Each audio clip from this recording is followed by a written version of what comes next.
नमस्कार और स्वागत है आपका अपने YouTube channel study with news में। और जैसा कि आप देख रहे हैं, हमने अपने पिछले पार्ट में अपनी भाषा में आपको चालुक्य राजवंश की कहानी को मैंने समझा दिया था। आज हम कहानी के रूप में जानेंगे ताकि आपको पढ़ने में समझने में आसानी हो। ठीक है, उसके मुख्य बिंदु को जानेंगे। तो चालुक्यों ने 6ठी सदी के आरंभ में पश्चिम दक्कन में अपना राज्य को स्थापित किया था। इनकी राजधानी जो है वो वातापी थी। ठीक है, आधुनिक बादामी। तो वातापी और बादामी दोनों कहा जाता है। कर्नाटक के बीजापुर जिले में स्थित है यह। ठीक है, तो इस काल के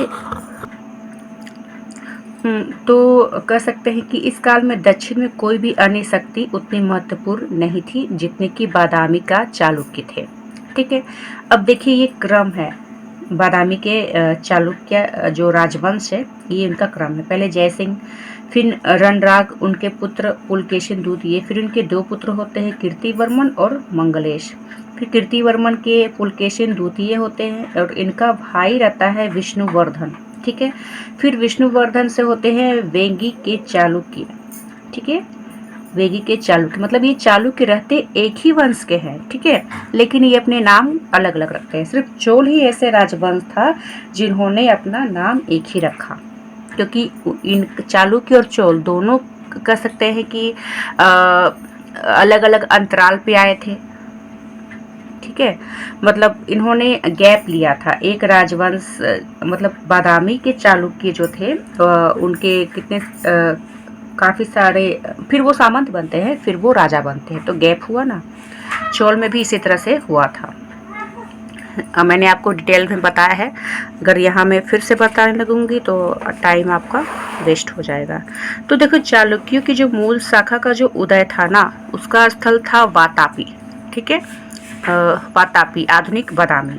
तो बीजापुर जिले के कर्नाटक में था। उदय स्थल बादामी होने के कारण ये बादामी के चालुक्य कहे गए थे। ठीक है, उन्हें आरंभिक पश्चिमी चालुक्य भी कहा गया है।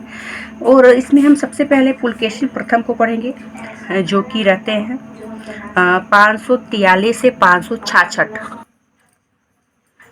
ठीक है, तो बादामी के चालुक्य वंश का संस्थापक रहता है पुलकेशिन प्रथम, और उसने सत्यार्षय और रणविक्रम जैसी उपाधि को धारण किया था। उसे श्री पृथ्वी वल्लभ भी कहा जाता है। कीर्तिवर्मन उसके बाद आता है। पुलकेशिन प्रथम की मृत्यु के बाद उसका पुत्र कीर्तिवर्मन प्रथम सिंहासन पर बैठता है और इसने अनेक शासकों को पराजित किया था। और इसने अनेक शासकों को पराजित कर उनके राज्यों पर अधिकार किया था। किसने? कीर्तिवर्मन प्रथम ने। महाकूट स्तंभ लेख में उसे बहुसुवर्ण अग्निष्टोम यज्ञ करने वाला भी कहा गया है और इसे वातापी का प्रथम निर्माता कहा गया है, प्रथम निर्माता। फिर आता है मंगलेश। तो कीर्तिवर्मन प्रथम की मृत्यु के समय उसका जो पुत्र था वो पुलकेशिन द्वितीय जो था वो छोटा था, अवयस्क था। तो उसके छोटे भाई मंगलेश ने पुलकेशिन के संरक्षण के रूप में चालुक्य शासन की बागडोर संभाली। नुनेर दानपत्र और महाकूट स्तंभलेख के अनुसार उसने कलचुरी शासक बुद्धराज प्रथम पर आक्रमण किया और इसी अभिलेख से ज्ञात होता है कि उसने कोंकण क्षेत्र की राजधानी रेवती द्वीप मतलब गोवा पर अधिकार किया था। किसने? मंगलेश ने। फिर आता है पुलकेशिन द्वितीय, जिसके लिए वातापी के चालुक्यों का नाम होता है। और पुलकेशिन प्रथम का यह पौत्र है, कीर्तिवर्मन प्रथम का ये पुत्र रहते हैं। ठीक है, और पुलकेशिन द्वितीय बादामी के चालुक्य वंश का चौथा और सर्वाधिक शक्तिशाली, ठीक है, और सर्वाधिक कर सकते हैं कि शक्तिशाली प्रसिद्ध शासक रहता है। उसने सत्याश्रय श्री पृथ्वी वल्लभ महाराज की उपाधि धारण की थी। पुलकेशिन द्वितीय के विषय में कहा जाता है कि इसके ऐहोल अभिलेख, ऐहोल का प्रशस्ति लेख में से मिलती है इसकी जानकारी, जिसमें उसके दरबारी कवि रवि कीर्ति के द्वारा रचित उसकी प्रशस्ति मतलब गुणवर्मन प्रशंसा, ठीक है, वर्णित है। पुलकेशिन द्वितीय विंध्याचल के दक्षिण में संपूर्ण दक्षिणी भारत का अधिपति बन गया था। ठीक है, क्या बन गया था? अधिपति। चीनी यात्री हेनसांग ने 641 ईस्वी में पुलकेशिन द्वितीय की राजसभा में आया और उसके राज्य का भ्रमण किया था। किसने? हेनसांग ने।